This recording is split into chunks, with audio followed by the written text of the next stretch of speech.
Lehenik, egan behar dizut oso asko posten naizela. Hor, eginkizun ambigua eginen dut, zenta zera parte hartuko baitut, baina ere moderatzaile izanen bainaiz, zenta azkenean helburua baita joaitea beste noapait, entzutera gauzak nola egin diren, eta batez ere joaitea urte batzuen ondotik, urte askoren ondotik, hasi diren prozesuetara, eta ikustea ze zailtasuni aurre egin behar dioten, eta berdin zer ekar dezaken horrek Euskal Herriko gatazkari buruz.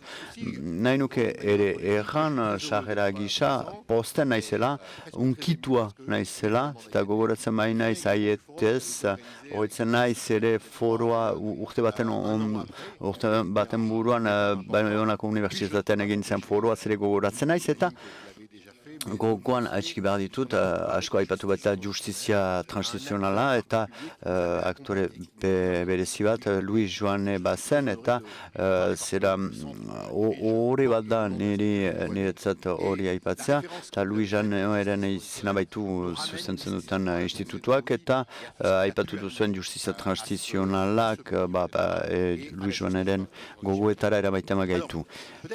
Sagera, laster baten egiteko, azkenean, gure galdera, maia inguruntan, da, ikustean nola, bake prozesu bat nola eraikiko dugun denboran, eta prozesu horrek zezailtasun ukaiten alduen, eta alde hortatik justizia transizionalaren ikuspegia interesgarria da, zenta mundu osoan ikusten baita, prozesu anitz hasten direla tresna berdinak erabiltzen, egiaren batzorde batzuk, baina ez da denetan ibiltzen. Eranen nuke, bake prozesuak eta justizia instituzionala ez direla zientzia zehatzak. Eta alderantziz tresna hauskorrak dira, eta untsa da hien hauskortasunaz gogoetatzea. Beraz, Euskal Herriko bake prozesuaren aipatzeko, nahi nuen, irautza gisa aipatu. Jean-Jacques Lasserrek ere aipatu baitu irautza kulturala, bonien naiz maoismoa daino joanen, baina erran nuke aieten hasi zen prozesua, eta aiete prozesuari begira, hiru zera simbolika betetzen dituela lehenik, irautza, Euskal Herriko gatazkan izan den irautza bat. Zenta, markatzen baitu aldaketa gune bat. Bortizkeria, eta kerabiliduen bortizkeria bukatzen da, eta, ez da, galdera, ni asko unkitu ninduena, da berehala aiete bilakatzen da, etaren aldarrikapena sometekun berentago, oso azkar jendeak pentsatu zuen, alderdia hortatik bortizkeria bukatua zela eta neorketzola dudan emaiten. Eta importantea da hori azpimaratzea zenta, ipatzen badira haintzineko saioak izan dadin Alge, Lizarragarazia edo loiala, beti zen, tregoa noiz hautsiko da, suetena noiz hautsiko da, hor galdera ez da gehiago hor, eta hori garrantzitsua da, horrek sendotzen baitu sinesgarritasun elementu bat. Eta horretzen naiz, Etxegarriak eta Lasarrek aipatu dute, pentsatu dugularik posibilitatea zenez Euskal Herria ordezkatuko zuen erakunde bat sortzeko instituzio bat. Eta aiete gertatu izana, eta ikustea denekon hartzen zutela erabaki hori eta sinesgarria zela, oso importantea da izan guretako. Hori azpimarratu behar da. Aietek sinesgarritasuna ekarri dio erraiteko gauzak aldatu zirela gaur egon. Hori lehen gauza. Gero, bigarren ilautza da metodologikoa. Nahi baitu, hasteko gatazkaren konponketan hasteko. Zenta, aiete baita egiteko molde berezi bat, bakiaren eraikitzeko molde berezi bat, hori ere berritzailea, lehen aldia da, onartzen dela, nazioarteko zertifikazioa. Horri gaitzen Alge, Loyola, hor, Espainiako gobernuak dena egin zuen, mediatzailerik onar. Aieten imposatzen da. Lehenik kontaktu taldeari esker, Brian Currynen lanaren esker, Kofi Annanen presentziari esker, beraz bada hor nazioarteko zertifikazio bat eta horrek ere gauzak aldatzen ditu, aldaketa metodologiko handia da, beste saioekin konparatuz, zenta badakigu bake prozesuak hola eraikitzen ere direla. Eta asko erranda hemen, aiete simbolo bada, prozesu alde bakarrekoaren simboloa. Hor ez da negoziatzen. Loyola ez bezala, Lizarra Garazin ez bezala, Jeren ez bezala, ez da Espainiarekiko akordioa bilatzen, imposatzen da. Bistan dena, Espainiak utzi dute egitera, baina ez da eraikuntza negoziatuaren ideia hori eta prozesu aldi bakar hori oso interesgarria da. Zenta hori, aldi bakartasun hori ez da esklusioz, kanporatketan edo eraikitakoa. Hola egiten dugu, ez baita posible izan beste molde batez egitea. Eta gure gogoetan, gaur egun, ari gira pentsatzen ea metodo ona izan lote den, egiazko galdera da, ote zenez beste biderik, enago bat ere ziur, kusirik Loyolako negozikotek porrota egin zuela, eta zela beste biderik, enago bat ere ziur. Eta uste dut, aiete izan zela gelditzen zen bide bakarra, hor, baldintza hori guzieko hor ziren. Beraz, aldi bakartasun hori, paradoxikoki, inklusiboa da, elkartzeko parte hartu nahi duten guziak sartzen dira hor. Eta ez da inoiz ikusi alako prozesu aldi bakarra hain eraikitzeko nahia hainbeste erakusten zunik. Parte hartzaileak sartu, parte hartu nahi zuten politikariak sartu, prozesuan. Beraz, pentsatzen dut hor, aiete benetan berritzaile izan dela, bakea egiteko maneran, eta seur da, orain badakitzen eta beti munduko beste eskualde batzuetan ari bainaiz. Eta Euskal Herriko adibidea askotan aintzinerat ere maiten dute eredu alternatibo bat erakusteko gisan. Ez delarik lortzen negoziatzea, horre gogoetatzen den, eta behar eraginkorrago dela metodo hori beste batzu baino. Beraz, mekanismo irautzailea da bere eraikuntzan ere bai. Eta hirugarren puntua, maleruski ez da bukatua. Zergatik ez den bukatua? Zenta, dena ez baita eraiki, dena ez da lortu, ostena epatu dira 5 puntuak, aieteko aldarrik apereko 5 puntuak, eta hor ikusten dugu dena ez dela egin, eta hor ere, berez, lau oinarriak, egia zaila, justizia zaila, ordaintzea erreparazioa zaila, eta ez berritzea. Eta ikusten dugu gelditzen dena egiteko oso handia dela.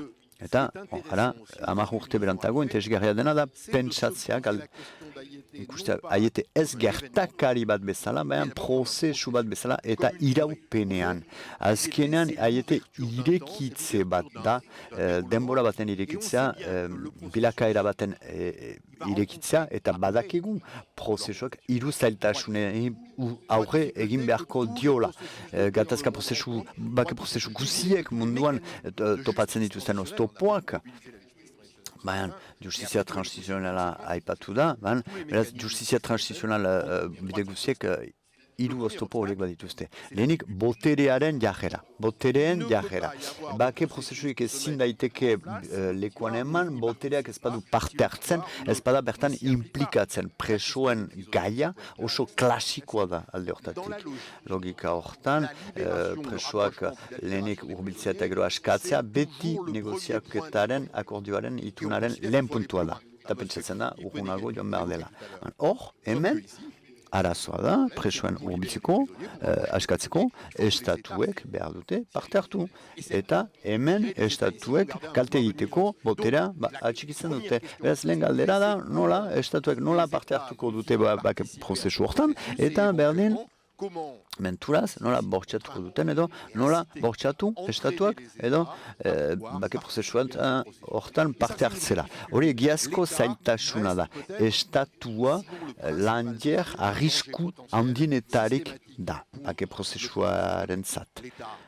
Estatua, hor dauden politikak, prozesua hor daudenak, eta ondokoak ere, ondotik boterea hartuko dutenak ere, ardurak hartuko dituzak. Gero, nola jokatuko duten. Lehen zailtasuna da, eta haietek ongi erakusten du. Bigarren zailtasuna, akordio bat, bake akordio bat, sinesgarria izan dadin, plantan eman dadin, behar du onartua izan. Gizartearen gehiengo handi batek behar du onartu. Eta onartu edo bederen ez ukatu, ez errefusatu. Eta badira hainbat maila onartzeko momentuan bada, lehenik zuzenki unkiak diren pertsonek onar dezaten. Kontaktuan izan direnak prozesuarekin. Eta hori badakigu komplikatua dela. Eta askotan lehen zirkulu hortan, eragilen lehen zirkulu hortan, batzu kontsideratzen dute, urgunegi doala, prozesuak gauzak gehiegi, abantail gehiegi emaiten dira, presoa txiki behar duten pertsona batzuei, eta batzu konsideratzen dute, berdin, ez dela aski urgun joaiten. Badakigu, bake prozesu horok, sortzen dituela, frustrazioak. Baita, barnean, ere hori sustengatu behar luketenen artean. Batzuk pentsatzen dutelaik presoak ez direla aski azkar etxeratzen edo konzesio gehiegi egin direla. Beraz, lehen zailtasuna hori. Urbileko pertsonak ez zen kontra izan. Eta, bigarrena, gizarte zibil osoa unkitzea. Jean Renek aipatzen zuena, Pariseko begirada bat, pentsatzen duena, ez dela gehiago existitzen eta ez dela gai importantea. Niri iduritzen zait, bake prozesuek daukaten zailtasunak eta aietekoa dela, indiferentzia. Kezkarik ez Frantzian, Espainian, eta berdin Euskal Herrian ere. Enago ziur, zenta aipatzen aldut, zenta noraki kursuan nintzatekela, bat ere segur, zuzenbideko lehen urteko ikasleek, kontzientzia badutela, zer den bake prozesua, zer den bortizkeria, pentsatzen dut berdin zaiela. Eta hori oztopo izan daiteke, hala, bigarrena, beraz, hori da. Indiferentzia edo erresistentzia, gizarte zibilaren indiferentzia, erresistentzia gaitasuna. Konkistatu behar dena. Eta hirugarrena, denbora. Pasatzen ari den denbora. Bake prozesua, pasatzen den denborak, bake prozesua ez egonkortzen du. Nahi eta nahi ez. Zenta tematika gai desbanenak sortuko baitira, eta horiek adibide batzuk. Zer pisu dauka bake prozesuak COVID pandemiaren parean. Zein izan dira ambizioak gizarte frantzeko edo espainiako gizartearen arazoak, konfinamendua. Ze pisu dauka bake prozesuak. Kataluniako krisiaren ondotik ze pisu dauka. Nola ikusi espainiako gobernua lasai negoziaketa ideiaren parean, ikusirik bortizkiarerik gabeko prozesu bat, olako ondoriak dituelarik. Ez da antzi behar, eta behar da, erroai begiratu behar zaie. Prozesuaren erroai, eta horiek oso urjundoaz frankismoraino, ez Espainiako estatua frankista delako, baina oroipenaren galdera baita, eta oroimenaren kontuak prozesua unkitzen delako zuzenean.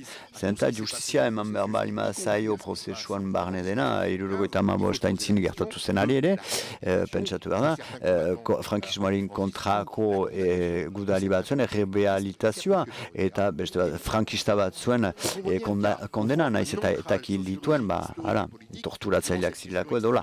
Beraz oso komplexua da, eta pasatzen denborak zailtzen du konponketa. Eta gero, Bataclaneko hauziak, Charlie Hebdoren hauziak, borroka armatuari buruz gizarteak begiradaren aldaketa.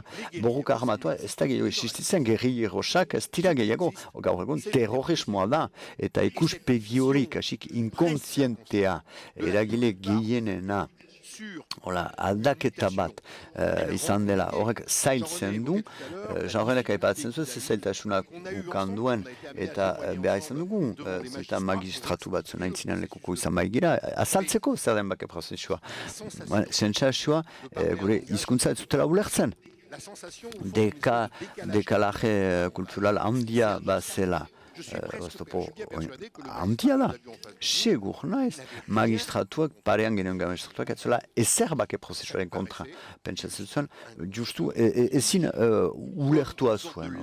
Historiaren eredentzia bat bezala, eta berdin bertan usten altzena. Beraz, horrek guziak egiten du, bake prozesuak edo prozesuak epe luzean eraikiz, edo garatzen dira, edo txipitzen dira, edo ahultzen direla. Eta horregatik duan gira urgunago ikustera beste norbait, ikustera beste leku batzuetara, eta bereziki adierazle baitira, adierazgarri baitira. Lehenik Kolombiara joanen gira, eta oso aho gaude Carlos Martin Beristain onartzea hemen errezibitzeagatik, doktorea bat baita, psikologoa baita, eta justizia transizionalaren asoziatua izan baita, eta gaur egun egia eta berrizkideatze batzordekoa baita, Kolombian. Eta gero, Van den Amberg profesorea, Irlandako profesorea baita, eta justizia transizionaleko eta gatazka konponketan aditua, eta gai hori asko landu duena. Eta lehen galdera eginen izuke, batari eta besteari, Carlosi eta Brandoni, erraitea, azkenean, zer, prozesuak ez dute adin bera, 2006 Kolombiaren kasuan, 1998 Irlandan, ze begirada ekardizakozu gaur egun prozesuaren eraikitzeari buruz, eta zer begirada optimista eranen nuke. Ze oztopo gainitzeko ahala eman duen.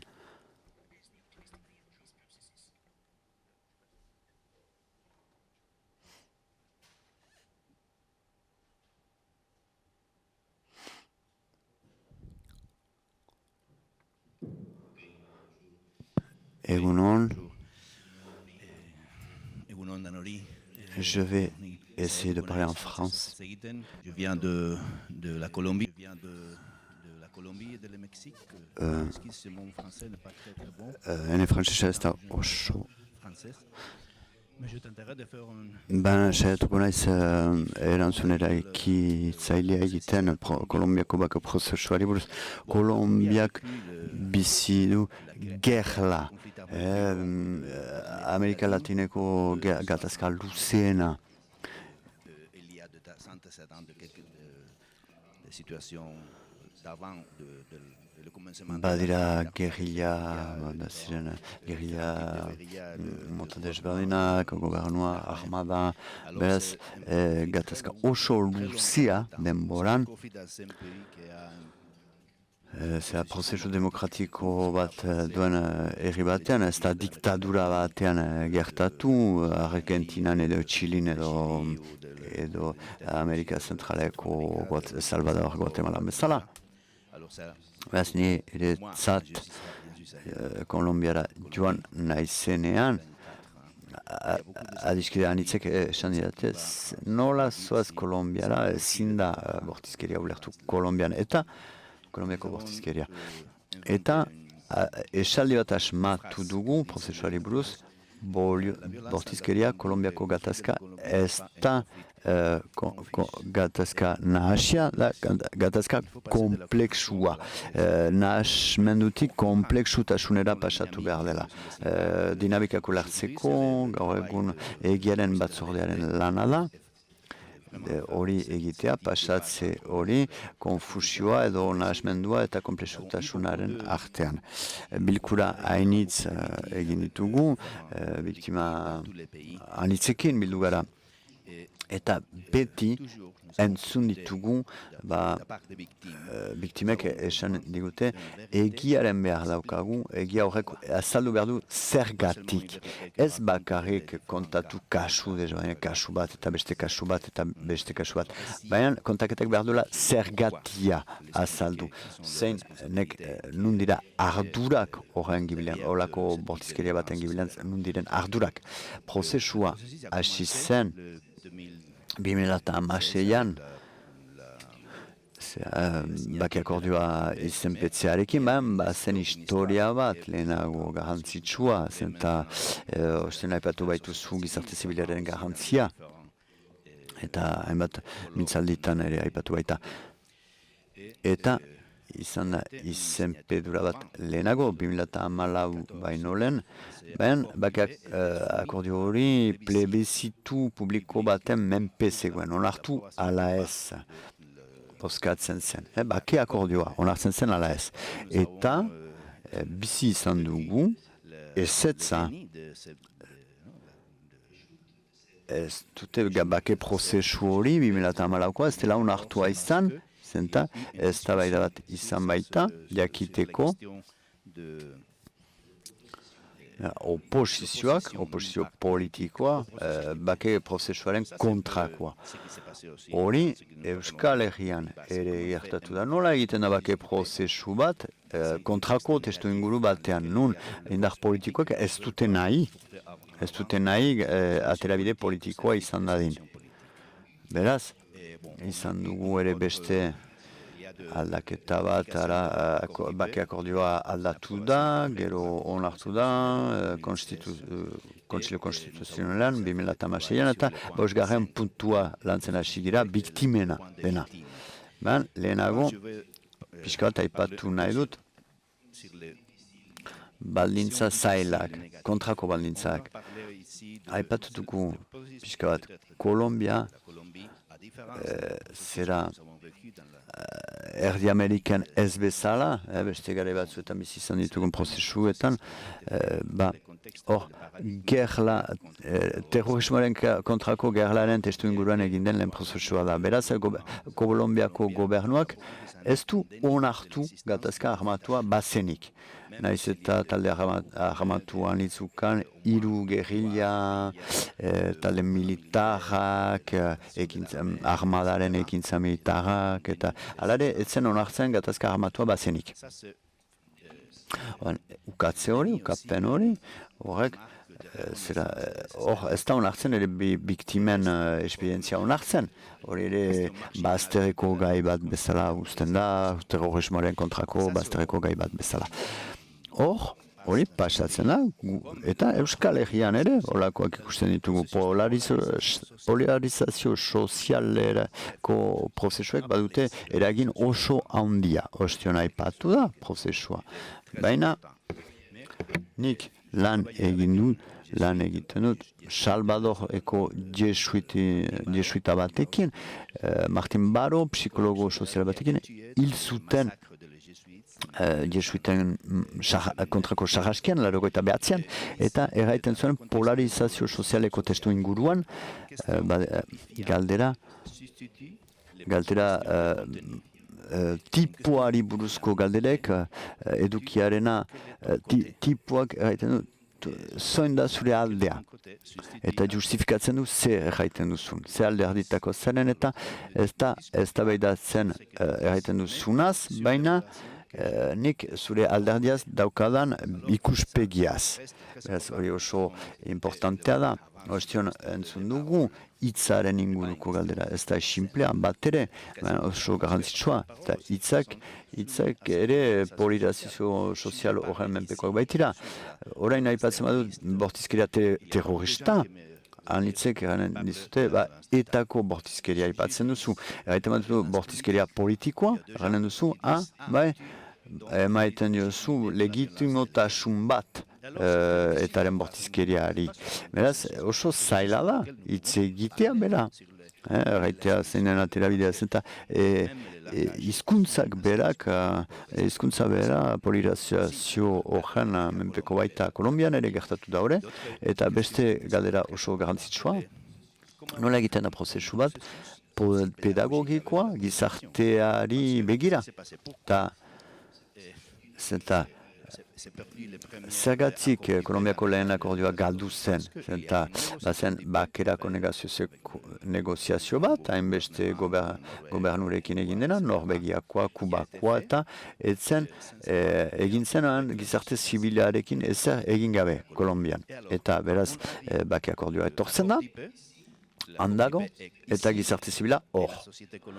Eta beraz bada distantzia bat, oso handia, bien artean, Eta ordan bake prozesua oso hauskor gelditzen da. Bake prozesua galdu da, kanpaina politiko bat egin baita, eta haren helburua ez baitzen bake akordioa eztabaidatzea. Xedea, helburua, kanpainaren burua zen, ez dugu nahi, edukia hitz egin nahi. Horrek ez du interesarik, ez zaigu importa. Guk egin behar dugu, prozesua hausteko, da, erabili mina, gorrotua gobernuaren kontra erabili.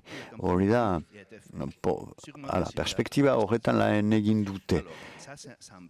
Eta hori uste dut oso garrantzitsua dela, nola lan egiten den gizartearekin, perspektiba positiboa izan den gizartean, zelan pedagogiko eramaiten den, batzordea, guk abiatu gira, sistema baten barnean gira. Hiru parte badira, egiaren batzordea, badugu mandatu extrajudizial bat, bakerako justizia berezia, beraz tribunal edo auzitegi berezia da, eta horren aitzinean farkeko kideak, armadako kideak, zera gizateriaren kontrako krimenak egin dituzten kideak ara joen behar direla, eta bada desagertuen bilaketarako sail bat. 5.000 pertsona desagertu ziren Kolombian. 9 milioi biktima, 8 milioi eta 700.000 hil. Eriotza, hori da gatazkaren neurria, eta hori gainera bada narkotrafikoa, populazioen dileku aldaketak, lujaren arazoa, beraz, badera arazo estruktural oso handiak. Eta, egiten dugu, armak eta politika behar dira bere izi, bakotxa bere aldean eman. Eta hori oinarrizkoa da. Gaur egun oraindik bada gerrilla bat, ELN, eta badira talde paramilitarrak, zera narkotrafikoari lotuta, badira herrialde batzuk, nun laneko baldintzak ez diren batere honak, bada beldurra, bada baldintza zailak beraz, mila buruzagi baino gehiago hil dituzte bake akordioak izenpetuta gero, irureun kasik militante, farkeko militante hil dituzte, irureun. Eta beraz, baldintza politikoak oso zailak dira, eta gaur egungo gobernua, gainera, orain, gobernua, gaur egungoa, ez du bat ere jarrera positiboa bakearen aintzinen, prozesuaren kontra daude, haiek. Beraz, bake prozesuaren konzepzio bat bezala da, farkaren desmobilizatzea, ez dela transizio prozesua. Eta estatuaren alta hori izenpetu zen. Horrek erakusten du tentsioak, ikuspegi desmobilizazioaren bizio bat, ikuspegi bat, hori bukatu da, eta beste ikuspegi bat egiten da minarekin, sofrimenduarekin, zer egiten da, baldintza estrukturalen konpontzeko. Beraz, hor komisioak bere txostena bukatuko du, ekainean, bihortetako txostena, eta ikuspegi orokorra eman behar dugu, bortizkiaren eraginez eta zauriez egin behar dugu, eta baita ere gomendio batzuk zer egin behar den egoeraren aldatzeko, eta beraz testu inguru batean lan egiten dugu, nun ez den erresa, ez bakarrik lan baldintzak, baita ere ukapena, zera gobernuaren, gobernua kontra egiten dela prozesuari. Baina ikasi dugun prozesu horretan, gure Kolombiako testu inguruan eta baita Euskal Herriko testu inguruan lan eginez, gauzak egin behar direla, naiz eta baldintzak ez diren betetzen. Bakarrik, gauzak egin behar dira, egingarriak eta emeki egin behar dira. Lan bat hasi dugu, egiaren bat zordean, farkarekiko prozesua haintzin, emazten sare batekin, bide pazifikoa bakezalea. Eta lan hori egin dugu, isiltasun testu inguru batean, eta 1000 lekukotasun bildu ditugu, emaztek, bortizkeria jasan zuten emazten 1000 lekukotasun, eta farkekiko bake prozesua eta gobernuarekiko bake prozesua etorri delarik, bagenuen txosten hori. Emazten kontrako bortizkeriaren txosten hori bagenuen, eta ara eredu edo posible bat, egiaren inguruan lan egiteko 3 puntu bukatzeko, bat gure mandatua, bortizkeriaren argitzea, bortizkeriaren dinamika argitzea, hori bakeren batzorde, edo zen bake batzorde mandatua da, zein da kontaketa, zein dira ondorioak, zein dira, eta bigarren partetik, onarpenaren mandatua. Onarpena guretako oso garantzitsua da. Zenta biktimentzat, bai, ez bakarrik sofrikarioa, mina gizateriaren kontrako, kriminalizazioa ere, kulpabilizazioa ere, biktima izatearen ukapena, ukatzen biktima estatutua, beraz hor bada onarpen prozesu oso garantzitsu bat. Beraz, hainbat aldiz bildu gira biktimekin, dignifikatzeko, onartzeko nolabait edo duintasun bat emaiteko. Eta gero, izan ditugu bilkura pribatuak eta publikoak biktimen artean eta arduradunen artean. Pertsonak farko oiak, paramilitar oiak, militar oi batzuk ere, bilkura horiek antolatzen egira orain, biktimen realitatea onartzeko, ez beren ekintzaren justifikatzeko, hori zaila da, nola onartu beste biktima gisa, norbera justifikatu gabe, beraz zergatik gertatu den. Hori zaila da. Eta azken galdera, da nola baden onarpen bat gizartearen zat. Gauza asko egiten dugu gizartearen zatere. Zenta bada galdera bat, hainbat urtetan lan egin dut nik Salvadoren, eta bada emazte bat, biktima bat errantzidan, gale inolarik zergatik importantea zen bake prozesu bat izan zedin Salvadoren, naiz eta maitza ezten oso ona izan, errantzidan, badakigu ze gertatu zen, bizi izan dugu gertatu zena. Horiek arduradunek badakitez egin duten. Guk nahi duguna da gizarteak jakin dezan. Eta hori da memorioaren gaia, egiaren gaiara. Eta ikasgai bat, atera duguna ikasgai bat, egia poliedrikoa aipatu da, behar ditugu memorioa ez da din defensiba boa izan. Ez da din izan norberaren nortasunaren defentsa. Ez da gehikuntza bat, puzle baten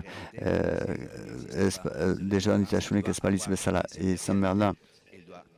Onartu behar ditu giza eskubideak, talde guzien giza eskubideak, hori egin dugu ere Euskal Herrian, frankismoaren biktimekin, galeko biktimekin eta torturaren biktimekin, bada errespetua, minaren eta sufrimendua errespetatzea, hori da lehen urratsa elkarrekin bizitzeko. Hori, zauriek ez badira errespetatzen, errespetu bera biktima guzientzat, ez da posible bizikidetza eraikitzea gero.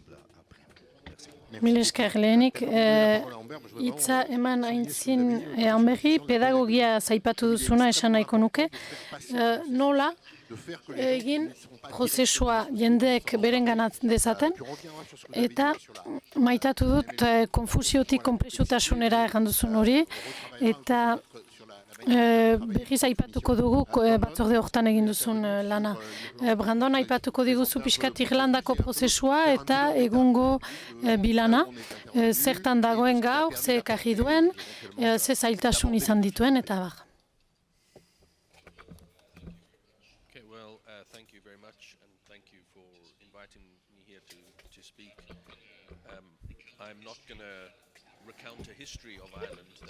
Ez naiz gaur hasiko. But just to put things in a little bit of context, because I think it's important for your meeting. Itzulpena ez dugu hartzen, The main ceasefire took place frantsesezko itzulpena ez dugu hartzen. agreement in 1998. So, in many senses, we are 20 years down the line in the peace process, a little bit more than 20 years. And so it's an interesting moment to be here, to hear you talking about 10 years. So when I was thinking of what is it should I say today, I sort of thought, what would I say if I knew what has now happened for the next 10 years? What should we have done 10 years into the peace in Northern Ireland? And there are a few points that I will make about that. I will just Puntu bat baino gehiago aipatu nahiko nituzke. Eztabaidatzeko, ingelesetik saiatzen naiz, baina geleia ez dut hartzen. But we need to put that in the context that there are many positives. I mean, most importantly, the direct political violence has largely ceased. There has been a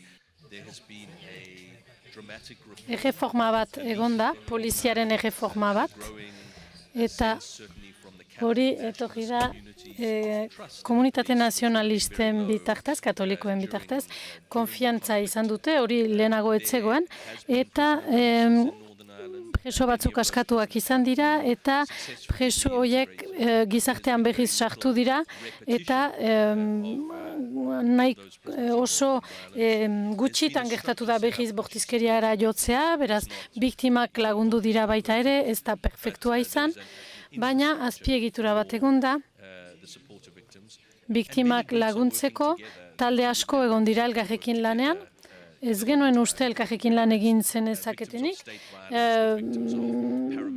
paramilitaren biktimak, estatuaren violentziaren biktimak, eta abar, hori Kolombian ezberdina da, ez dira termino berak erabiltzen oposizioak, baina hala ere estatuaren violentzia bada. Eta goizuntan egan dute stopengo gertatzen dela, ba Irlandan ere gauza bera gertatzen da. Erakundeak erori dira, krisiak egon dira iritzi publikoan ere, eta beste erronka bat izan da, Brexitaren erronka, eta horrek politikaren ageta guzia bereganatu du. Eta orduan egoera oso hauskorra da gaur egun Ipar Irlandan. Ez dugu atzera egingo, ez gara bortizkeria berera iritsiko, baina polarizazio handia dago, eta duela azken 10 urteetako handiena. Hala ere, hori da, lorpenak izan dira, baina egoera oraindik hauskorra da. Zer egin genezake ezberdina azken 10 urteetan, hasteko Carolina nuen ezagutzen, aurretik, nik paperean idatzi nuenez, bake positiboa dugu, bake negatiboa horren ordez. Baina naiz eta bortizkeriarik ez izan, eta naiz eta alderdi politikoak gurekin lanean ari izan, hala egin gutxi izan dira Ipar Irlandan hezkuntza barneratzeko, 183, ikasleen 183, eskola protestanteetan daude, eta komunitateen artean bereizketa dago. Komunitateak bereiziak dira, egiturazko bereizketa hor dago, segitzen du, eta ezberdintasun estrukturalak daude. Paramilitarrak aldatu dira, gehienak, baina gaur egun batzuek drogan daude, krimenetan sartuak dira, bortizkeria asko daude gazten kontra, paramilitarrek eginak, gazteak kontrolatu nahi dituztelako. 90 eta 100 gazte artean erasotuak dira, urtero paramilitarrek eraso egiten diete, urtean, aurten 40 gazte jadanik zaurituak izan dira. Beraz, elkar bizitza hautatu dugu, baina ez gara baketu. Jendeak baketzea aipatzen du, baina alderdi politikoak ados jartzen dira elkarrekin lan egiteko, baina iritzi politikoak oso ezberdinak dira, eta ez dituzte azpiko gaiak aztertu nahi. Lehenik, azpiko gai horiek aipatu behar dira, hauskortasuna hortatik datorrelako. Very important to pay Bestalde oso garrantzitsua da simbolika lantzea edo zaintzea, paradoxa bat bada. that the further we've moved away Urrundu gara violentzia politikotik, baina the debates about the symbolic simboloi buruzko eztabaidak gero eta fuerteagoak dira. Paradoxa bat da, ze safer because there is no political violence. jendea gero eta lasaiago dago, ez dagoelako bortizkeria politikorik, baina gero eta polarizazioa handiagoa dago, ikusi ditugu ezberdintasun handiak Ipar Irlandan komemorazioei buruz, ibilaldiei buruz, Of flags. ikurrinei buruz, banderei buruz. Irlandan gai horiek beti hori izan dira, simboloak, ikurrak. Some of those issues instead of looking, Ez dugu asko begiratu, zuzeneko bortizkeria bakarrik begiratu dugu, baina ez dugu, ikurrak ez ditugu aztertu. Bestalde, esan bezala, bake prozesuak Ireland we did very successfully bide luzeak dira. support civil society Hasteko, gizarte zibilaren implikazioa behar da, supported the growth of civil society. Europa We also in the early days of the peace process invested in the politicians. askotan nola gertatu da eta politikoak ere implikatu dira. Akordioa eztabaidatu dute, joan dira Hego Afrikara eta munduko beste leku batzuetara, konfiantza bat eraiki da engaiatu direlako, denak implikatu direlako. Bake tratatua izan dugunean, esan dugu, bueno, lanean hasi badira elgarrekin, orduan konfiantzia hor egongo da eta sendotuko da. Azkenean ohartu gara, konfiantza hori Not more and more. ahuldu dela denborarekin. Jonka berri batzuk iritsi direlako. Eta orduan horren mezua niretzat hau izan da. Civil society level. Konfiantza eraikitzeko gizarte zibilean bat da, baina politikoki ere konfiantza hori zaindu behar da. I think now we are Eta horren ondorioak orain bizi ditugu, 10 urtez ez dugulako egin. Bestalde, unexpected things happen. gauza ezusteko batzuk gertatu dira, Ipar Irlandan akordioak izan dira, mugan etzegoelako gehiago arazorik, mugimenduak libre ziren, zirkulazio librea zen, hori katalizatzailea izan da bake prozesuaren zat, Europari esker. 98an inok ez zezakeen pentsa, muga hori aldatu zezakeenik, Brexitaren ondorioz, ez ginen prest, muga hori ez genuen uste aldatuko zenik.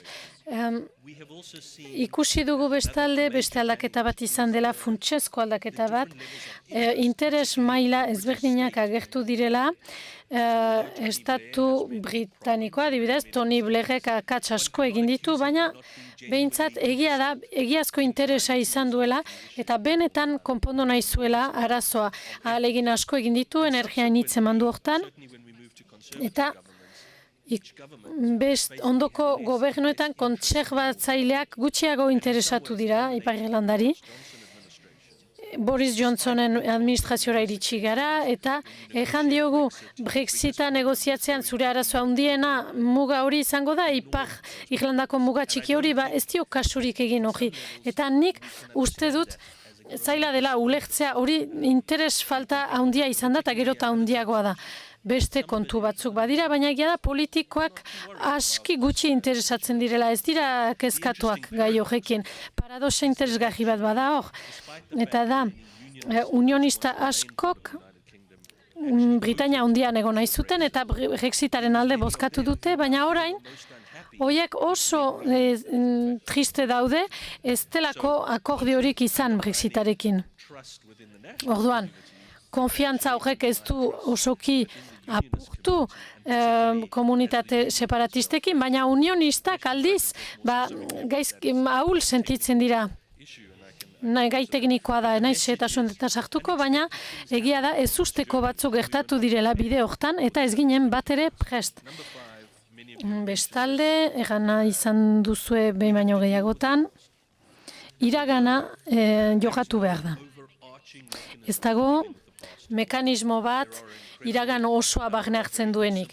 Irlandan, kontakizun asko izan dira, storytelling gainitz izan dira, gizarte zibilan, elkarrizketa izan da, bai ados, baina politikoki akordio orokorrik ez da izan, ez dugu lortu. Nola jokatu justizia, erreparazioa eta memoria. Azken 20 urteotan ikuspuntu politikoa aldatu da. Aldaketak izan dira, engaiamendu falta izan da iragana aztertzeko. Britainiako gobernuak mugatze estatu bat eman du. Hau da, zer da, amnistia bat da, akordioa eta 20 urtera, paramilitarentzat eta estatuarentzat. Interesgarria dena da, proposamen horretan da, gai hori izan dela alderdi politikoak batu dituen bakarretako bat. Alderdi guztiak ados ziren amnistiaren alde ziren. Horrek ez du esan nahi amnistiak gustukoak dituztenik, publikoari begira edo hauteslei begira. Baina ohartu gara proposamen unilateral bat izan dela, Estatu Britanikoak emana, iragana tratatzeko. Izan dira dokumentu proiektuak, lege proiektuak, hainbat eta hainbat proposamen, eta 20 urte pasatu dira, eta badugu proposamen alde bakarreko bat amnistiari buruz. Eta horrek alderdi politikoak bildu ditu. Galderak baldin badituzue, xehetasunak emango dizkizuet, gauza teknikoago batzuk jakin nahi badituzue. Aipatu duzue, denbora oso azkar pasatzen da. Atzo gauean, norbaitekin afaldu nuen eta esan zidan preso hoien arazoa aipatu genuen. Preso hoiek alderdi politiko batzuetan sartu dira. Ongi moldatzen dira, prozesu politikoan implikatuak dira, baina preso hoientzat badira, baina hainbeste badira, politikan ez direnak sartuak, baztertuak dira, ahal bezala ateratzen dute bizia gizartean, eta biktima askok ezagutzen dituzte. Gai batzuk atera dira gure prozesuan. Presoek eta biktimek ze egin dezakete, badira Europako programak gizarteratzeko, hezkuntzan berriz sartzeko, enpleguak sortzeko. 20 urte geroago ze gertatu da jende horiekin. Jende horientako gehienak erretretan daude, jubilatuta daude, zahartu dira, eta zerbitzu soziala behar dute. Zerbitzu sozialak behar ezkoak dituzte, ez da esku hartze aktiboa lan munduan berriz sartzeko. Baina biktimak ere izan dira. 8.000 eta 15.000 pertsona artean zauritu dira. Ze egiten dugu biktima horiekin, horiek ere zahartu dira. Gure gizartean, gizarte segurantza ahuldu da, zerbitzu sozialak ahuldu dira. Eta orain, arazoak aldatu dira. Eta gazteei begira ere gauza bertsua esan daiteke. 88an sortu baldin bazara, orain 22 urte dituzu, Horan ere klaseko ikasleak eta haiek esaten dute, ez dute memoria aktiborik, ez dute atzera begiratzen, baina beldurgarria dena haientzat da gure inkesta sozialetan, ez dela agertzen haien jarrera gurasoen ezberdina dela. Haiek iraganaren motxila daramate, baina ez dute bortizkeria bizi izan. Eta orduan oso gai sensiblea da, nola egin gazteak inplikatzeko 20 urte geroago. Hoiek barne hartu behar genituen askoz lehenago. Aurretik egin behar zen. Orain alde positibo batzuk aipatu nahiko nituzke. Gazteek beste gai batzuk mai gaineratu dituzte. Aldaketa klimatikoa, LGBTQI kontuak, eta beste agenda bat dute gazte horiek. Eta horrek gizartea aldatzen du, zentzu honean. Eta uste dut horrek azaltzen duela zergatik gaiatu behar garen gazteekin.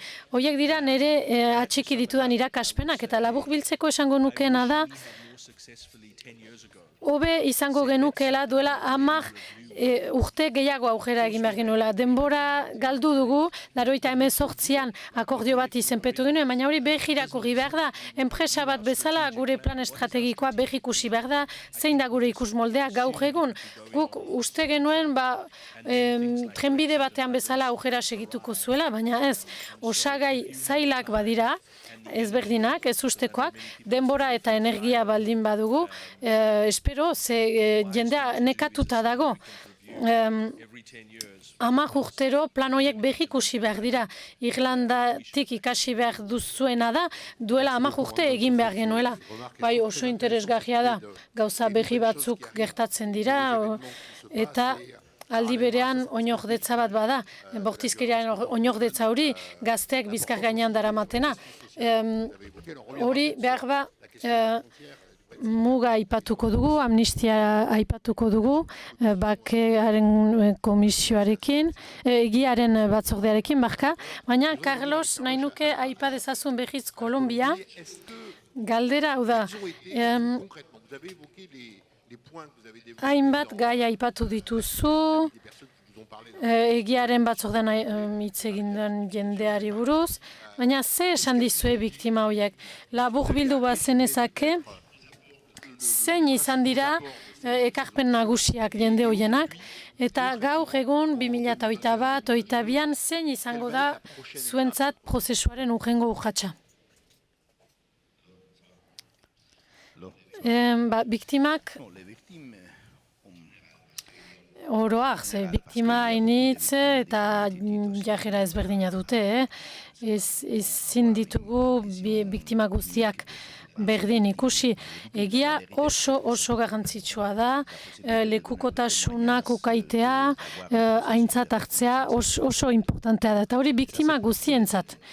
Bai, FARC-en biktimentzat, bai, paramilitaren sahaskien biktimentzat, horiek guztiak testu inguru berean ezagri behar dira. Aintzat hartze testu inguru hortan, biktimen duintasuna kontuan hartu behar da, alde guztietakoa, eta hori oso garrantzitsua da. Baina, biktimek beste zerbait ere eskatzen dute.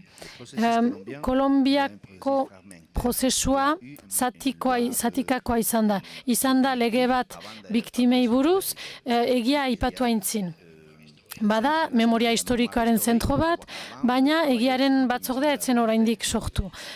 Orduan, gauza batzuk baula zatika gertatu dira, eta estrategia bakarra beharko litzateke egoera hori aurre egiteko.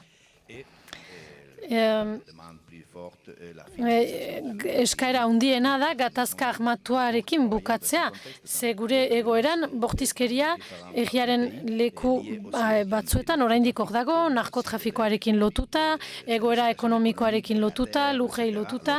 Orduan, gatazkaren konponbidea lortzeko bake akordioa behar da, baina behar da ere landa ere moen garapena. Hori biziki garrantzitsua da, lujalde guztiak aintzat hartua izan daitezen, estatua ez dagoen lekuetara ere joan behar da, bizi daitezen. Hori eskaera biziki azkarra da, eta aldaketa ekonomiko-politikoa ere beharrezkoa da, eskaera hori ere badago, inklusio politikoa ere beharrezkoa da, azken maiatzean ekainean bizi izan duguna, protesta soziala izan da kalean, zergatik barne etxaiaren printzipioa gertatu delako, gerrilla sartu delako, protesta soziala, mobilizazioa, protesta sozialaren kriminalizazioa eta estigmatizazioa, aldaketa kultural eta politikoak egin behar dira eta horiek funtsean izan behar dira. Orain, 60 urteko gatazka armatutik ateratzeko trantsizio prozesu luzea da eta are luzeagoa izango da. 4 urte pasatu ditugu gobernu batekin etzuena batere borondaterik aurrera segitzeko, bake prozesua ere mateko, gero hauteskundeak izango dira, espero dugu baldintza politikoak aldatuko direla, eta esperantza bat badago Kolonbian, eta da, konparatzen badugu beste gatazka batzuekin, adibidez Guatemalakoarekin, gatazka armatuan ehun soziala Guatemalan adibidez, saiatzen zirenean prozesu bat aurrera arazten, beti hori hiltzen zen, itzaltzen zen, isilarazten zen. Isiltasuna eta beldurra oso handiak ziren. Kolonbian, ehun soziala oso bizia da oraindik, fuertea da, mobilizazioa hor da oraindik, eta gerrelako baldintza txarrenetan ere baziren giza eskubideen talde txiki batzuk, erlixiozko talde txiki batzuk, oso lan handia egin dutena kasuak dokumentatzeko, biktimak aintzat hartzeko, eta hori ere oinarrian dago, behera ikitzeko, elkar bizitza eraikitzeko funtsezkoa da. Parte hartze soziala oso garrantzitsua da. Eta ikasi duguna da ere, bai Kolonbian eta beste, eta da, ez da denbora bakarrik kontuan hartu behar, baina prozesua bera ere, zein dira prozesurako baldintzak. Nola babestu prozesua bera. Polarizazio sozialaren testu inguru hortan badira oso ideia onak, eta horiek denak nahasgailu batean, irabiagailu batean nahasten dira eta lehertzen dira. Orduan, babestu behar dira.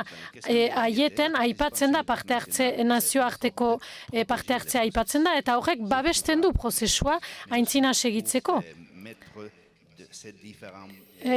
Besteekin lan egiteko gaitasuna landu behar da, egiaren kontua ere biziki garrantzitsua da, ados jartzeko beden gertatu denari buruz. Bi gauza bereizi behar dira. Gertatu dena aintzat hartzea,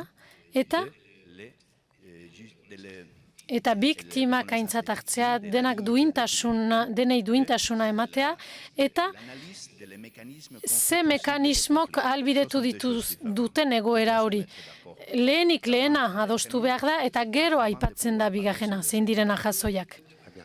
Bigarren, azken galdera, zuk uste dut, jaz kolokio bat izan genuen Frantzia eta Kolonbiaren artean, uste dut, garrantzia berezia eman diozulari generoari, autoktonoei, gizarte talde batzuei, Kolonbian biktimak izan direlako prozesuan. Zera, gatazka horietako biktima nagusiak laborariak dira. Afro-kolombiarrak, indigenoak, baina adibidez, FARC-en biktimak, gehienek, dira,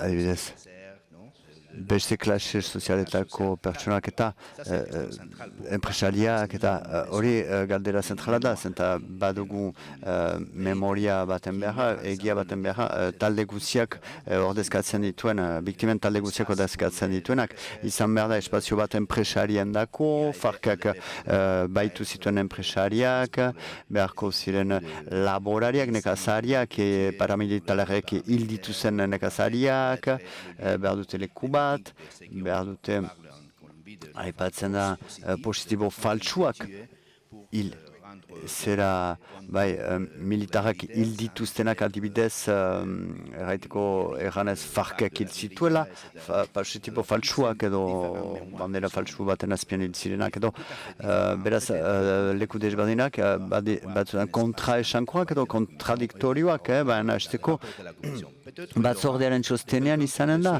batzutan batek nahiko du bakarrik ikusi zer erraiten dugu FARC-ei buruz. Eta beste batek nahiko du jakin bakarrik zer erraiten dugu torturaz, armadak erabili duen torturaz. Eta guk dena batera eman behar dugu, eta ez bakarrik batera eman, baina ere zera dena duintasunez erakutsi, dene talde guzioiei eman eta azaldu zergatik egintzen. Ez bakarrik talde bat, zein dira faktore ezaugarri estrukturalak aldatu behar direnak ez da den berriz izan. Zenta, errandu dan bezala, izan dira bost, bake prozesu desberdinek, larogoia markadan, eta Union Patriotiko alderdia, eta esterminatu zuten, kero, hil zituzten denak. eta gero beraz gero ezkerrari espazio politiko bat irekitzeko saioa, horrek denak hil zituzten, gero Laurogeita bateko EPL eta ELN mobilitazio ziren, eta hor bortizkeria ono indartu zen gero izan da beste prozesu bat Laurogeita hemezortzian, gero paramilitarekin 2006an, eta hori genuen aterabide bat Laurogoian, eta gaur egun egoerak ezin da, gaur egun egoerak ezin du Laurogeiko aterabidea erabili. Euskal Herrian ere ala da, izan da prozesu bat Laurogeita hemezortzian, beste bat 2006an eta beste bat 2010an, eta orain hemen gaude, eta beraz lan egin behar da, eta perspektiba atxiki behar da bake prozesua babestu, eta behar da, bakearen batzorde bat plantan eman, uste dut hori ere zera oso importantea dela, garrantzitsua dela, eta gero biktimen onarpenarena, belaunaldi berriekin lan egitea ere bai, uste dut badirela erreferentzia asko testu inguru horretan. Orain, Brandon, behaz aipa dezakegu, Boris Johnsonen proposamen hori, administrazio lege bat proposatu baitzuen, goi urteren buruan mozteko polemika egiten baitzuen, eta paraleloki batzorde bat plantan eman zuen, uste dut kontserbadorek aipatu zutela, eta ideia Tony Blairek berriz atera zuen, beraz, egiaren batzorde bat bezala, pixka bat Hego Afrikako ereduari segitu, iduritzen zaizun, atera bideo dela.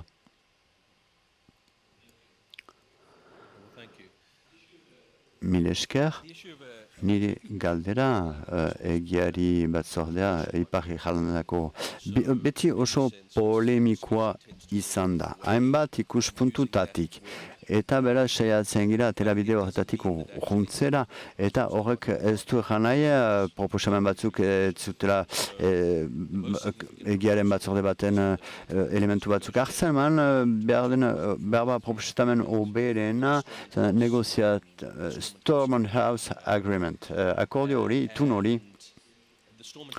beraz, tun horrek bazuen narrazioaren alderdi bat. Biktimak etortzen ziren beren biziaren kondatzera, bizipinei, eta baziren ikerketak ere, kasu batzuk berriz ikertzen ziren, eta gauza bat, froga aski handiak balima ziren, kasuak hauziperatzen ziren, hauzitaratzen ziren, eta baziren hirugarren osagarri bat, eta ikusteko biktimak laguntzearena erantzunak topazitzaten, adibidez izan dira baituak, izan dira desagertuak, ez Kolombian bezen bat, baina 14 familia, eta beraz izan da bitartekari batzuk, zenta pertsona guzi horiek baituak izan baitziren, IRA, Irak baitu zituela, eta beraz behar zen, diakin, informazioak berriz topatu behar ziren, eta behar zen, talde desberdinekin lan egin behar zen, erantzunak emateko.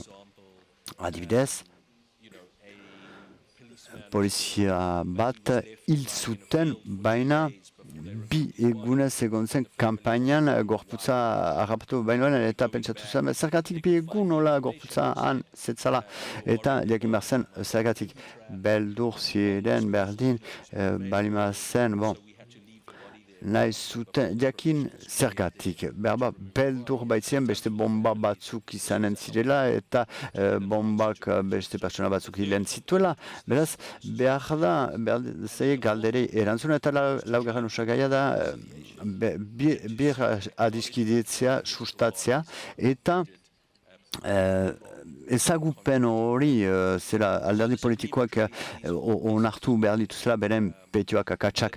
Eta beraz, lau osagai, etzen bake batzordea, etzen hola deitzen, baina giazki bai bazen bake batzorde batnik, hori enuke sekulan hori janen Irlandan, zenta ez dute sekulan nahi izan hola deitu, baina egia da, bazituela ezaugarri horiek, eta amnistiaren prozesua orain, egia da, zela osagai juzial bat pixkat baztertu behar zela. Eta behar zen kontaketan zentratu galdera batzuei erantzun berriz ere. Eta nola gobernu Britainiarrak nola egin du, erran dute, bera diskidetzera ere maiten gaitu, beraz eginen dugu, eta kasu gutxi pasatu baitziren auzitegietara, eta egia da azken 5 urteetan, 9 kasu auziperatu dira, bat bakarrik auzitaratu dute, 9 aipatu dira bat auzitaratu, eta oso bakan, beraz, izanen da, prozesu bat bilatzeko zergatik gertatu ziren hori guzia, milaka salaketa badira, individual mailakoak, baina egia da, denek utzi behar genuke auzitegien alderdi hori azterera utzi. Eta orduan hasi dira amnistiaz hitz egiten. Arazoa da, partikulazki, aipatu dutela, lehengo soldaduen babesaz, lehengo soldadu Britainiaren babesaz, eta beraz, estatuaren biktimen familien askoren zat, hori oso molde negatiboan ikusten zuten, eta egin dutena ere izan da, paramilitaren alderako amnistia. Beraz, soldadu batzuk egiten dute, orain emaiten nauzue berdintasunean paramilitarekin. Eta hori ez dugu nahi.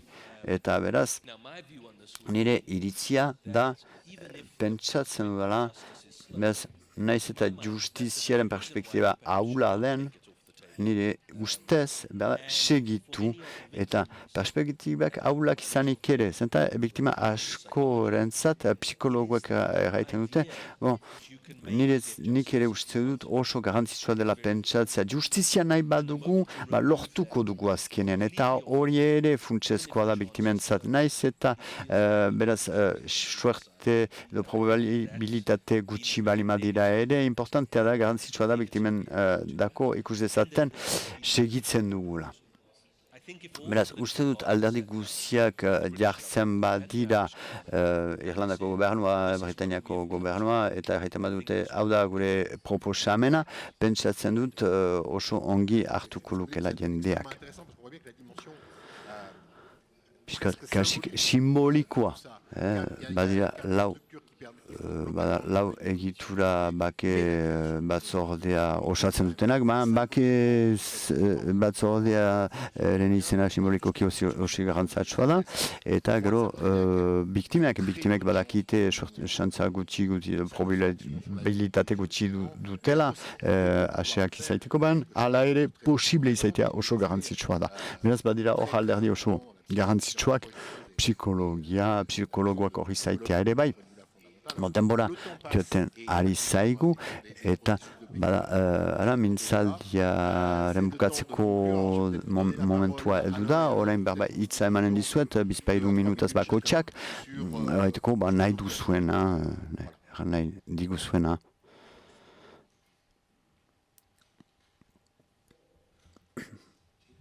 Mil esker. Beraz, niretzat ondorioa da, konklusioa da, badakigula zer egin dezakegun.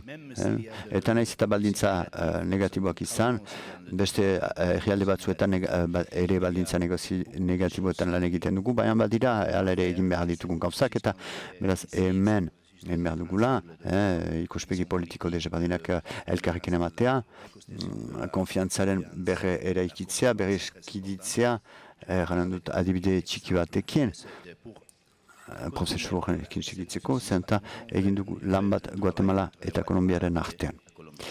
Eta Kolombian erran didate, onda Guatemalako esperientzia ukaitea, ikusi baituzu, Guatemala,